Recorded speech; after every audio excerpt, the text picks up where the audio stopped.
요한복음 6장에서 9장까지의 말씀, 그 가운데에서 6장 1절에서 11절까지 말씀 같이 보시고 은혜를 나누도록 하겠습니다. 네, 같이 읽겠습니다. 내가 보매 어린 양이 7인 중의 하나를 떼시는데 그때에 내가 들으니 네 생물 중에 하나가 우레소리같이 말하되 오라 하기로, 이에 내가 보니 흰 말이 있는데 그 탄 자가 활을 가졌고 면류관을 받고 나아가서 이기고 또 이기려고 하더라.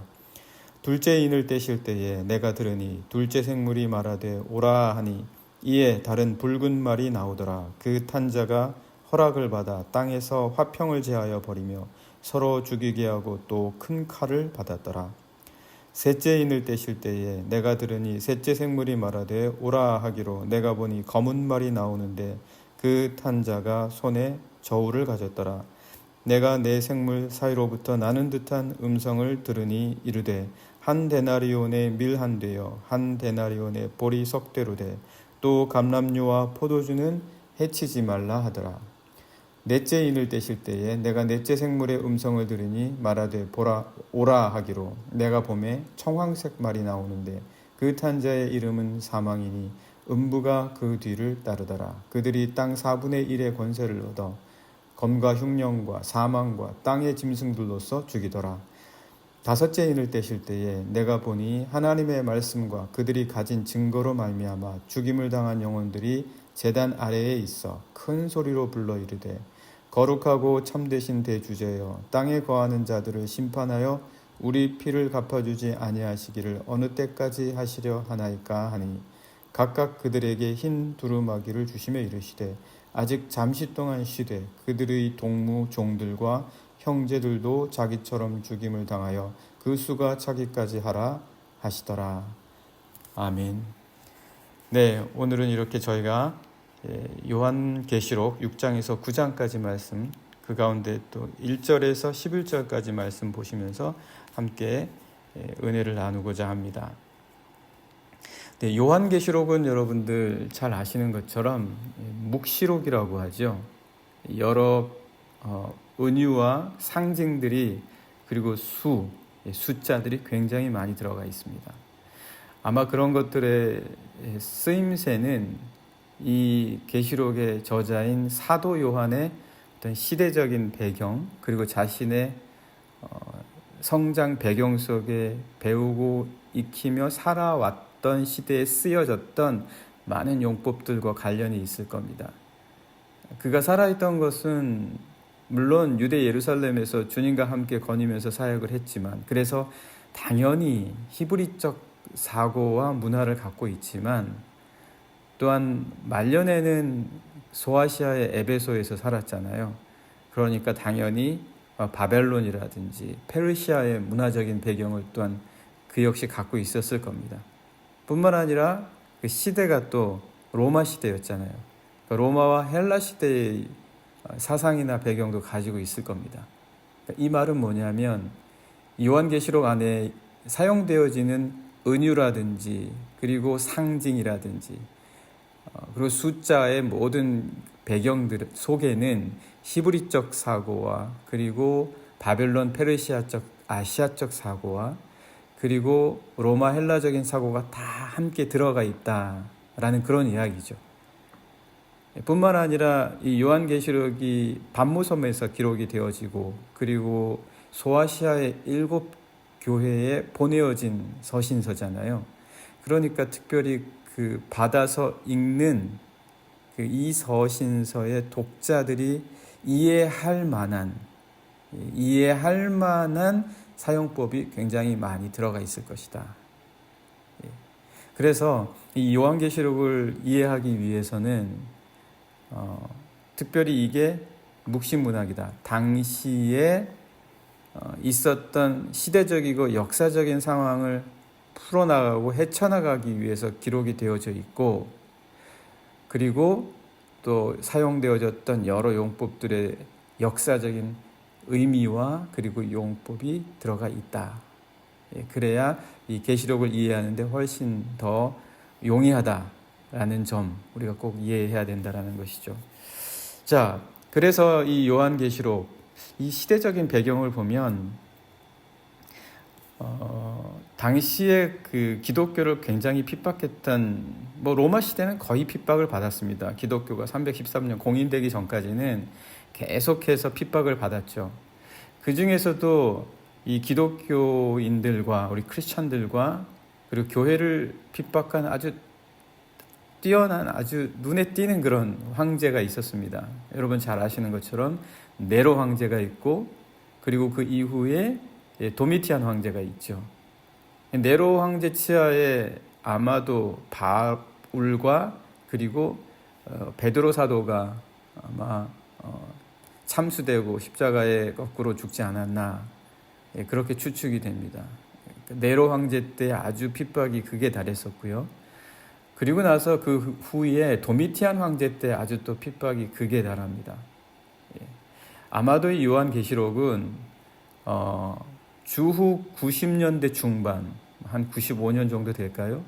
90년대 중반쯤에 아마도 사도 요한이 지금의 아나톨리아죠, 터키의 본토에 있는 그 섬, 앞바다에 있는 섬, 그 반모라고 하는 곳에 유배를 당하게 되는데, 그곳에서 아마 환상 가운데 기록이 되어졌다라고 그렇게 여겨집니다. 그러니까 이 계시록은 핍박 가운데 있는 그리스도인들에게 전해진 거예요. 이 핍박을 어떻게 이겨낼 것인가, 이 핍박 가운데에도 어떻게 소망을 잃지 않을 것인가. 우리 그리스도인들은 그런 사람들이거든요. 어떤 사람들이냐면 핍박 가운데에도 소망을 갖는 사람들입니다. 요한계시록이 그런 책이라는 거예요. 핍박 가운데에도 소망을 갖게 하는 책이다. 그러니까 우리가 요한계시록을 보면서 이게 두렵다, 무섭다, 떨린다, 물론 그렇게 읽혀질 수가 있습니다. 묵시록이니까요. 그리고 말세에 대한 것들, 그리고 핍박에 대한 것이니까요. 하지만 이 계시록의 목적은, 이 묵시록의 목적이라는 것은 핍박과 고난, 그리고 말세가 온다 할지라도 그것을 그리스도인들은 어떻게 이겨낼 수 있는가에 관한 책입니다. 그러니까 우리는 이 계시록과 같은 묵시록을 읽으면서도 오히려 소망을 가져야 되고, 우리는 핍박과 환난 가운데서도 이겨낼 수 있는 자들이다. 그러한 분명한 우리 그리스도의 메시지가 이러한 계시록과 같은 책들에 담겨져 있다. 그래서 우리는 오늘도 이 계시록을 읽지만 소망 가운데 있는 자들임을 분명히 믿습니다. 네, 그래서 이 요한계시록은 바로 그런 시대적인 배경과 또 그러한 책인데, 이 앞머리에 계시록, 우리가 오늘은 읽지 않는 내용이지만 앞부분에 보시면 1장에서부터 그 수신자가 누구인지를 분명하게 이야기해 줍니다. 그 수신자는 당연히 교회입니다. 에베소 교회, 서모나 교회, 버가모 교회, 두아디라 교회, 사대 교회, 빌라델비아 교회, 라오디게아 교회와 같은 그런 소아시아에 흩어졌던 7교회, 그 가운데 몇 교회는 우리가 돌아봤지요. 7교회에게 보내는 서신서입니다. 그러니까 분명하게 교회들에게 주시는 말씀이에요. 교회가 어떻게 당면한 이 도미티안 황제의 이 엄청난 핍박을 이겨낼 수 있을 것인가. 결국 우리가 뭘로 이기겠습니까? 말씀으로 이길 수밖에 없는 거예요. 핍박을 이겨내기 위해서 우리가 더 어떤 다른 방법을 쓰겠습니까? 어떤 수단을 강구하겠습니까? 어떤 것들을 충분히 준비해 놓겠습니까? 물론 지혜롭게 그런 것들을 다 해야 될 필요도 있겠지만, 결국 우리가 핍박이나 이 세상을 이길 수 있는 것은 말씀밖에 없다. 오직 그리스도 예수 이외에는 없다라는 거죠. 오늘날 우리가 어떤 종류의 핍박을 받고 있든지 간에 오직 우리가 이겨낼 것은 그리스도의 말씀이다라는 것이죠. 이 계시록은 전개 구조가 좀 복잡하게 보입니다. 그러나 그 뼈대를 이해하면 아주 의외로 이 계시록의 말씀들이 하나씩 풀어져 나가는 걸 보게 됩니다. 그 가운데 아주 굵직한 뼈대만 말씀을 드리면, 먼저 이 요한계시록을 보면 소아시아에 흩어진 7교회에 보낸다라고 하신 이후에 사도 요한이 환상 가운데에 하늘의 예배를 보게 됩니다. 천상의 예배를 보고 그 가운데에 하늘 보좌에 앉아 계신 하나님 앞에 인으로 봉한 임봉된 두루마리가 놓여져 있는 걸 보게 되죠. 그리고 그게 누구도 풀 자가 없는 거예요. 인을 뗄 자가 없는 거예요. 오직 그리스도 예수 이외에는 그 임봉한 것을 뗄 자가 없다라는 것을 우리가 알게 되죠.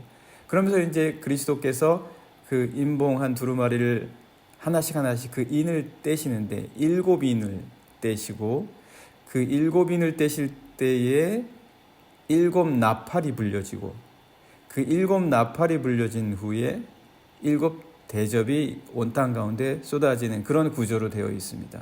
그리고 나서 새하늘과 새 땅이 오게 되죠. 이런 구조. 7인, 7 나팔, 7 대접, 새하늘과 새 땅. 그러니까 그 사이사이에 뭐 다른 사건들이 있긴 하지만 전체적인 그리고 아주 굵은 뼈대가 되는 구조는 그렇다라는 거죠. 그 가운데서도 오늘 우리가 함께 읽는 말씀은 인을 떼시는 그리스도 예수에 대한 말씀입니다. 오늘 우리가 그 말씀을 읽었습니다. 그 인을 뗀다라는 것, 그 책은 오직 그리스도 예수만 그 인을 떼실 수가 있다. 그리고 그 인을 뗄 때마다 예정되어져 있던 일들이 하나씩 벌어진다. 그것이 의미하는 바가 뭐겠습니까? 그것이 의미하는 바는 오직 이 역사의 주관자는 그리스도 예수시라는 거예요.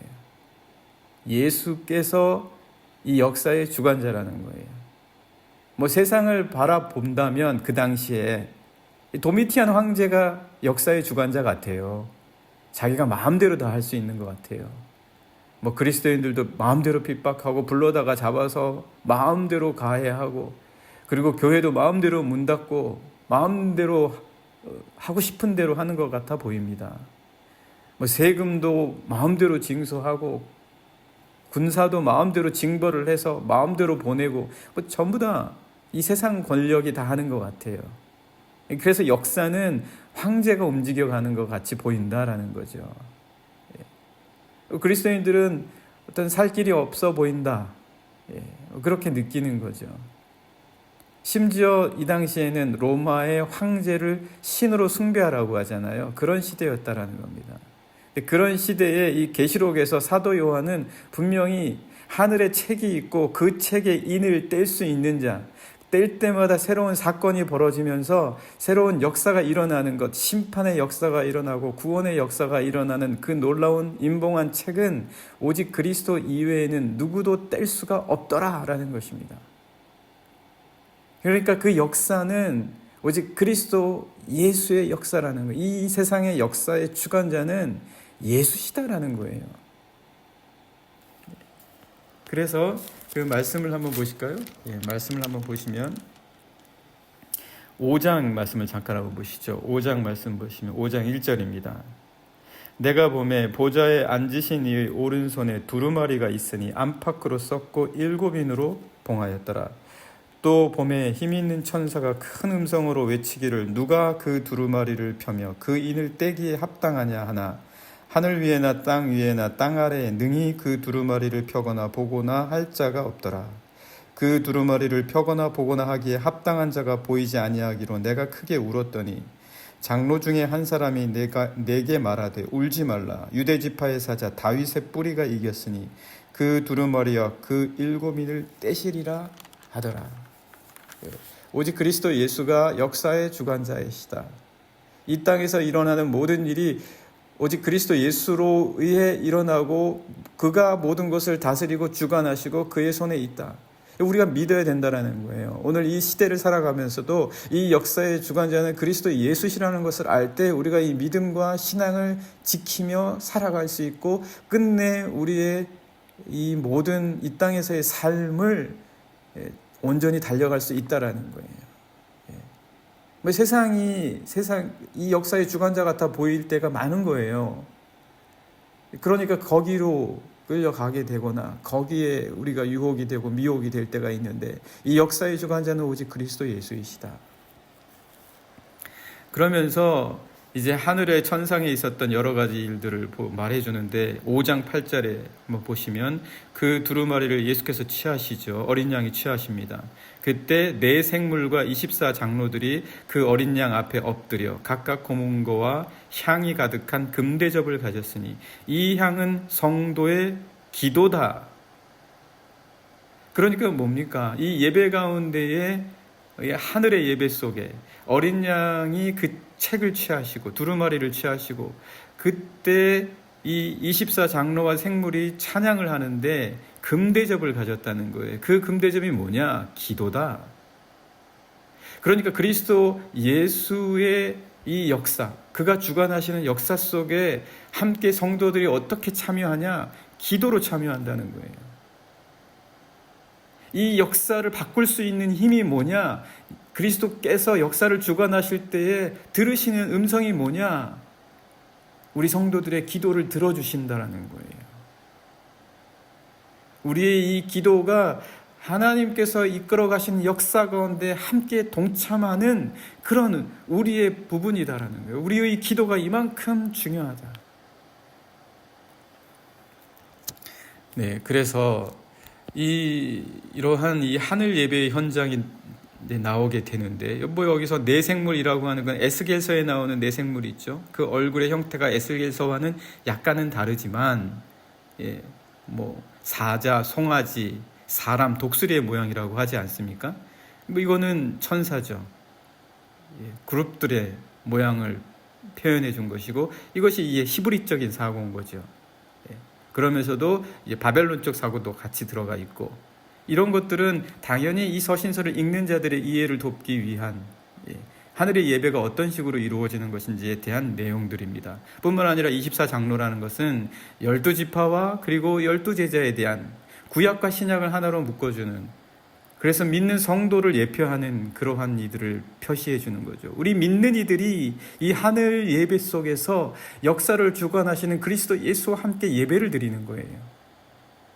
그러니까 도미티안 황제 가운데 핍박받고 있는, 고난받고 있는 성도들이여, 두려워하지 말라. 너희들은 당연히 이 역사의 주관자가 되시는 그리스도 예수께서 너희들을 지켜주실 것이고, 너희들의 그 기도와 예배가 이 역사를 바꾸어 나가는 힘이다 라는 것을 이 사도 요한이 환상 가운데 받아서 7 교회의 핍박받는 그리스도인들에게 전해주는 내용이다. 네, 그래서 이렇게 이제 이야기들을 해주면서 이 부분만 하고 마치도록 하겠습니다. 이제 사도 요한이 일러주면서 이제 오늘 우리가 보시는 6장에서 9장까지의 말씀, 이제 7인을 차례대로 하나씩 떼죠. 뗄 때마다 말들이 이제 나가는 장면을 저희가 같이 읽었습니다. 첫 번째는 뭐였었죠? 흰 말이 나가고, 두 번째 붉은 말이 나가고, 그리고 검은 말이 나가고, 그리고 청황색 말이 나가는 거 오늘 저희가 같이 보셨습니다. 흰 말이 나갈 때는 어떤 일이 벌어집니까? 그러니까 인을 떼실 때마다 말이 나가는 거예요. 그러면서 새로운 이 심판과 역사가 나타나는 거죠. 두려운 일도 벌어집니다. 그럼 흰말은 어떤 이야기입니까? 흰말이 나갈 때 그 흰말 타신 자가 이기고 또 이겨요.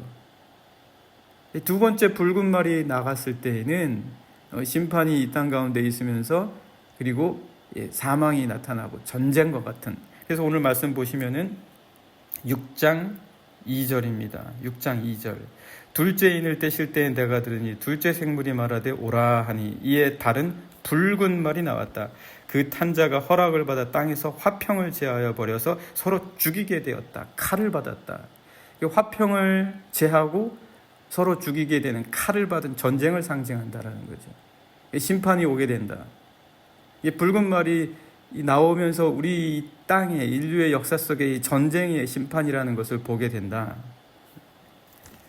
세 번째는 뭡니까? 세 번째 인을 떼실 때에는 검은색 말이 나오는 거죠. 검은 말이 나오면서 큰 손에 저울을 가졌고 밀과 보리와 이런 곡식을 이야기하는데, 기근이 온다라는 거죠. 기근으로 인한 사망. 이 땅의 심판이 전쟁으로 인한 화평이 제하여지는 것뿐만 아니라 기근으로 인한 사망이 또 오게 된다.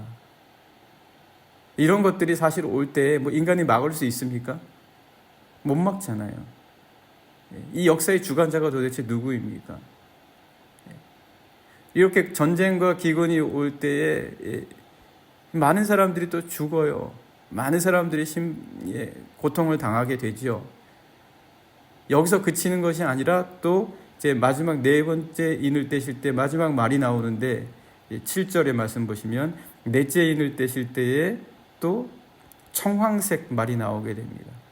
이 청황색 말은 또 뭡니까? 이 청황색 말은 검과 흉년과 사망의 모든 것들을 종합적으로, 그래서 땅의 짐승들을 죽이는 그런 또한 심판을 또 보게 됩니다. 그리고 이제 다섯째 인을 떼실 때에는 성도들이 기도하게 되죠. 자, 이런 심판과 이 땅 가운데 오게 되는 많은 그런 일들이 벌어지게 되는데, 우리 그리스도인들에게 주시는 말씀은 가장 앞서 나가시는 게 누구냐? 신말을 타신 그리스도, 이기고 또 이기게 하시니 염려하지 말고 너희들의 핍박 가운데서 이 핍박 속에서 승리를 주시는 그리스도 예수와 함께하면 이 모든 것들을 이기고 또 이길 수 있다라는 그러한 말씀입니다. 오늘 우리가 이 말씀 보면서 여기서 우리 같이 함께 기도하면 좋겠습니다. 주님, 이 땅 가운데 있는 모든 것들 과연 우리가 어떻게 이길 수 있습니까? 오직 그리스도로서 이길 수 있도록 오늘도 이 세상을 사랑하는 저에게 함께해 주십시오. 같이 기도하시겠습니다.